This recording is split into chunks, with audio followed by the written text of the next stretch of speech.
जय हिंद मेरे प्यारे साथियों, प्यारे दोस्तों, कैसे हैं आप सभी लोग। मैं सत्यम रोहनी एक बार पुनः आपका स्वागत करता हूं इस YouTube चैनल सत्यम रोहनी में। फाइनली आज बहुत बड़ी कंफ्यूजन को खत्म करने वाला हूं। जो भी स्टूडेंट सीरियस हैं वही इस वीडियो को देखें, अदरवाइज आप वीडियो को अभी स्किप कर दें तो वीडियो बड़ा होने वाला है। क्यों बड़ा होने वाला है? क्योंकि थोड़ा पैटर्न ज्यादा अच्छे समझ में नहीं की कोशिश करेंगे हम। कैसी पैटर्न की दोस्तों? बैक पेपर की हम लोग बात करेंगे। क्या किसकी? Back paper. जो बैक पेपर वाला सिस्टम होता है बहुत अच्छे से आपको क्लियर करने वाला हूं। जब रिजल्ट हमारा आ जाता है, क्या रिजल्ट फाइनली अभी रिजल्ट नहीं आया है तो बहुत से स्टूडेंट कंफ्यूजन में है कि मेरी बैक लग जाएगी तो उसके पेपर कब देंगे, यही ना। तो चलिए वीडियो को स्टार्ट करते हैं। सबसे पहले बात करते हैं रिजल्ट के बारे में। रिजल्ट आपका जैसे ही आता है तो आपको बैक क्या लगती है? बैक। यहाँ पर हम कुछ आपको बताएंगे। जैसे आपका हिंदी हो गया, यहाँ पर इंग्लिश हो गया, मान लो हम ऐसे लिख देते हैं। वैसे जो भी आपके विषय, फिजिक्स हो गया, केमिस्ट्री हो गया, इस टाइप के आपके विषय हैं, ठीक है। इस टाइप के आपके विषय यहाँ पर रहने वाले हैं। अब यहाँ पर मैं समझाने की क्या कोशिश कर रहा हूँ वो देखिए आप लोग। यहाँ पर आपको पता है इंटरनल पेपर होते हैं, एक्सटर्नल पेपर होते हैं, ठीक है। अब वो हम लोग यहाँ पर समझने वाले हैं कि बैक लग जाती है। जैसा कि मान लो यहाँ पर मिनिमम 25 चाहिए थे, यहाँ पर आपको 18 मिल गए। यहाँ पर आपको 70 चाहिए, 75 चाहिए थे, यहाँ पर आपको कितने मिल गए? 60 मिल गए, ठीक है। और यहाँ पर मान लो आप हो गए पास। यहाँ पर 25, यहाँ पर इंटरनल जो होते हैं कॉलेज वाले होते हैं 20 मिल सकते हैं, 75। और यहाँ पर 75 में से मिनिमम यहाँ पर आपको इसमें 25 में से 15 चाहिए होते हैं, और इसमें आपको 25 या 23 इस टाइप से। मान लो आपको इसमें बैक आ गया, इंग्लिश में बैक आ जाती है। क्या आ जाती है? बैक। अब बैक का मैं क्या बताने वाला हूँ कि बैक आने के बाद क्या होता है कि इसमें एक चीज अप्लाई होती है। क्या? कि आपका जो पासिंग का क्राइटेरिया है वो आपने पास नहीं कर पाया। अब आपको बैक आई, क्या आई? बैक। अब यहां से मैं इसको हटाता हूं, ठीक है। अब ध्यान समझेंगे, यहां से बहुत अच्छी चीज आपको बताने वाला हूं, अभी तक किसी ने नहीं समझाई होगी। अगर आपको सेकंड सेमेस्टर में बैक आती है, इसमें सेकंड सेमेस्टर में, तो जाके वो होगा, चलो फर्स्ट ले लेते हैं। अगर आपको फर्स्ट सेमेस्टर में बैक आती है उसका पेपर जाके होता है कब? सेकंड में नहीं होगा, जाके होगा आपका कहाँ? थर्ड में पेपर होगा। ध्यान सुनेंगे। और सेकंड में अगर बैक आ जाती है, सेकंड सेमेस्टर में अगर आपको, तो उसका पेपर फोर्थ में नहीं होगा। सॉरी, सेकंड तो थर्ड में पेपर नहीं होगा, उसका पेपर जाके होगा फोर्थ में। ध्यान समझ रहे हैं कि नहीं समझ रहे हैं आप लोग? अगर आपको फर्स्ट सेमेस्टर में बैक आ गई, फर्स्ट सेमेस्टर में बैक आ गई, अगर अगला पेपर आपका सेकंड सेमेस्टर है तो इस वाले विषय में, इस वाले कोर्स में, इस वाले सेमेस्टर जितने भी पेपर थे उसमें से मान लो एक पेपर में बैक आ गई या 2 पेपर में बैक आ गई, ठीक है, बैक आ गई, तो आपको इसमें पेपर नहीं देने होते, थर्ड में जाके पेपर देने होते। अभी फर्स्ट सेमेस्टर के पेपर हुए थे, अगर इसमें दुर्भाग्य से ऐसा ना हो, दुर्भाग्य से किसी भी विषय में आपको बैक आ जाती है तो सेकंड सेमेस्टर में उसके बैक पेपर नहीं होते हैं। कब होते हैं? उसके होंगे थर्ड सेमेस्टर में आपके पेपर। कब होंगे? थर्ड सेमेस्टर में पेपर होंगे।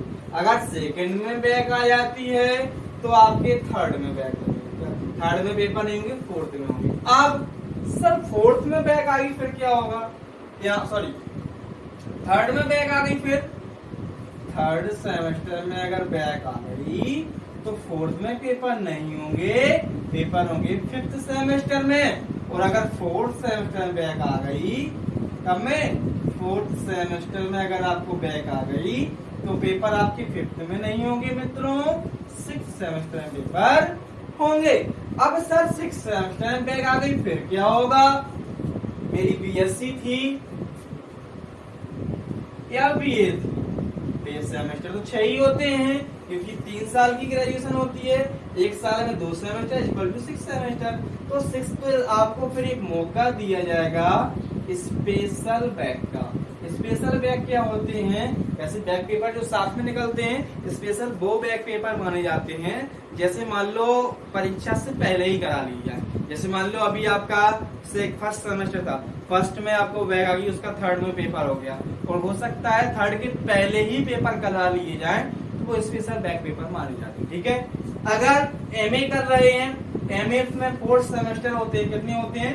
4 सेमेस्टर होते हैं। एमए कितने सेमेस्टर होते हैं? एमए 4 सेमेस्टर होते हैं। तो 4th में बैक आ गई, 4th के बाद कोई सेमेस्टर नहीं बचा है, तो फिर आप कब बैक देंगे उसका? तो इसमें भी आपको स्पेशल बैक क्या मिलेगी? स्पेशल बैक मिलेगी। ठीक है। तो यह पूरा सिस्टम होता है। तो बैक पेपर आप क्लियरली समझ पा रहे होंगे। अब मैं आपको एक चीज और बता देता हूँ कि बैक लगने से क्या क्या आपको नुकसान हो जाते हैं। अगर आपको बैक आया तो बैक से आप स्कॉलर का फॉर्म नहीं भर पाएंगे, स्कॉलरशिप आपका गया और परसेंट तो आपकी गिरी जाएगी, स्कॉलरशिप फॉर्म आप नहीं भर सकते। ठीक है। तो बैक लगने से बचाना। अब रिजल्ट नहीं आया, बहुत से स्टूडेंट कंफ्यूजन में थे कि मेरी अगर बैक आ गई तो मैं क्या करूंगा, उसके पेपर कब दूंगा। अब एक चीज और सुन लो, बहुत बड़ी। अभी बहुत से स्टूडेंट कमेंट कर रहे थे कि मेरा बैक पेपर का पेपर मैच नहीं हो रहा। देख लो यहाँ पर, समझ लो। फर्स्ट सेमेस्टर में बैक आई थी और आपके फर्स्ट सेमेस्टर की बैक कब होगी? जब आप थर्ड सेमेस्टर में आ जाएंगे, यही ना? जब आप थर्ड सेमेस्टर में आ जाएंगे तब आपका फर्स्ट सेमेस्टर बैक हो जाएगा। अब स्टूडेंट वहां पर पता है क्या कर रहे हैं? स्टूडेंट वहां पर एक कलाकारी कर रहे हैं, क्योंकि वो एमए कर रहे हैं, बीए बीएससी कर रहे हैं। वो क्या कर रहे हैं कि वो अपना बैक पेपर थर्ड सेमेस्टर में जाके मैच कर रहे हैं। किस डेट शीट मैच कर रहे हैं? डेट शीट उनकी थर्ड सेमेस्टर की है और बैक यहाँ पर मैच कर रहे हैं फर्स्ट सेमेस्टर का। तो गलत है ना मित्रों। आप लोग बहुत से यही है, मैंने कितने को बताया है, सबको नहीं बोल रहा हूँ, जिसने किया ईमानदारी से बोलना किसने किया है। अगर आपको प्रथम सेमेस्टर में बैक आई है और आप सेकंड में पास हो गए और थर्ड में आ गए हैं, तो थर्ड के पेपर दे रहे हैं और बैक पेपर आप ढूंढ रहे हैं जाके थर्ड सेमेस्टर में बैक लगी जबकि आपको फर्स्ट में, तो आप फर्स्ट सेमेस्टर की स्कीम में देखिए ना जाके, उसमें आपको बैक पेपर मिलेंगे। अगर आप हिंदी में बैक आपको आई थी तो हिंदी में बैक आपकी फर्स्ट सेमेस्टर में आई थी, वो जाके कहाँ मिलेगी आपको? वो जाके फर्स्ट में मिलेगी, नहीं मिलेगी? फिर आप थर्ड में क्यों ढूंढ रहे हैं, कमेंट कर रहे हैं कि थर्ड में सर मेरा बैक का इस पेपर ही नहीं मिल रहा है? ऐसा नहीं है। और आपको एक चीज और बता दूं, और पेपर अच्छे से मैच कर लेना, और जो पाली होगी ना पेपर की प्रथम सेमेस्टर की, जो प्रथम सेमेस्टर की यहाँ पर पाली होगी, क्या होगी? प्रथम सेमेस्टर की पाली होगी। तो बैक पेपर प्रथम में आया था तो प्रथम में ही पेपर देना होगा, ना कि आपके थर्ड वाली पाली में आपको अलग से आइए सर, आइए आइए सर, आइए सर, आइए बैक देना है आपको, बैठिए यहाँ पर बैठिए। ऐसा नहीं होगा। आपको अपने तरफ से देखना होगा कि मेरी बैक कब आए, कौन से पेपर की है, किस मीटिंग में है, किस दिन है, आपको खुद से सर्च करना होगा। तभी मैं कहता हूँ डेट शीट मैच कीजिएगा और कमेंट में लिखिएगा कि मेरा पेपर 24 को है, 25 को है, 27 को है, 28 को है। किसके लिख रहे थे हम? बीए के लिख रहे थे। बीए सेकंड सेमेस्टर वाला और आया, उसने मैच किया, उसने कहा 25 को तो पेपर ही नहीं है, फिर वो कमेंट करेगा उसमें रिजेक्ट, तो इससे क्लियर हो जाए। या आपके जो सहपाठी हैं क्लास के, उनसे मैच करवाइए, उनसे कहिए का ये कब है पेपर, किस किस दिन पर है। अच्छा तुमने ऐसे मैच किया है और मैंने तो किया था, पर तुम देखना, अरे यार सॉरी यार मैंने देख नहीं पाया, शायद उसको पता ना हो, तुम्हें पता हो, उसको बता रहे हैं, तो इससे हेल्प होती है। तो फिर से क्लियर कर लूं, अगर आपको फर्स्ट सेमेस्टर में बैक आई थी तो आप थर्ड में पेपर देंगे, तो अगर बैक का पेपर देना होगा तो बैक का आपकी जो प्रथम सेमेस्टर की पाली होगी उसमें देना होगा, और थर्ड सेमेस्टर की जो आप पेपर जिस पाली में देते हैं उसी पाली में देंगे। यही पूरा पैटर्न सभी सेमेस्टर के लिए अप्लाई होता है। अगर आपको सेकंड सेमेस्टर में बैक आई थी तो थर्ड में नहीं देंगे उसके पेपर, फोर्थ में देंगे तो सेकंड में बैक आई तो फोर्थ के पेपर को अलग देंगे, लेकिन सेकंड सेमेस्टर जो बैक आई थी, जब सेकंड सेमेस्टर की जिस पाली में पेपर चलेंगे, सेकंड सेमेस्टर जिस पाली में पेपर चलेंगे, सेकंड सेमेस्टर में जिस पाली में पेपर चलेंगे और जिस विषय का बैक पेपर जिस तारीख को होगा उसी टाइमिंग में हमें सेकंड सेमेस्टर का बैक देना होगा, उन्हीं सेकंड सेमेस्टर के रेगुलर स्टूडेंट के साथ। क्लियर? तो बैक पेपर का बहुत बड़ा दोस्तों कंफ्यूजन था, हो सकता है आपको किसी ने नहीं समझाया होगा, मैंने कई बार समझाया है, लेकिन आज और अच्छे समझा दिया बाय व्हाइट बोर्ड, इससे आपको क्लियर हो गया होगा। वास्तव में वीडियो यूजफुल लगता है कमेंट बॉक्स में बताएं कि सर समझाया आपने बहुत अच्छे से, थैंक यू तो लिखना ही लिखना है, और मोटिवेटेड जो मेरे लिए निकले, गाली निकले तो गाली भी दे, लेकिन जो मैंने समझा दिया वो आपको कोई नहीं समझेगा। इतना मुझे देखो, मैं ऐसा नहीं कहता हूं कि मुझसे अच्छा कोई नहीं, मैं ऐसा नहीं कहता हूं, लेकिन मैं जो बता रहा हूं उसकी बात, दुनिया में एक से एक यूनिट लोग हैं, ठीक है। तो आई होप आपको पूरा क्लियर हो गया होगा, और आपको पता करना है कि पासिंग क्राइटेरिया क्या होता है, तो मैंने बहुत पहले ही बताया था कि पासिंग क्राइटेरिया जो आपके इंटरनल एक्सटर्नल सबके लिए वीडियो अलग से बनाया है, इस पर अगर दोबारा वीडियो चाहे तो कमेंट बॉक्स में बताएं, इस पर पासिंग पर दोबारा वीडियो बनाएंगे, एक वीडियो में सब कुछ नहीं कर सकते, वीडियो बड़ा हो जाता है, ठीक है। तो उम्मीद करते हैं कि आपको साथ जो साझा हमने जानकारी की है वो पसंद आई होगी।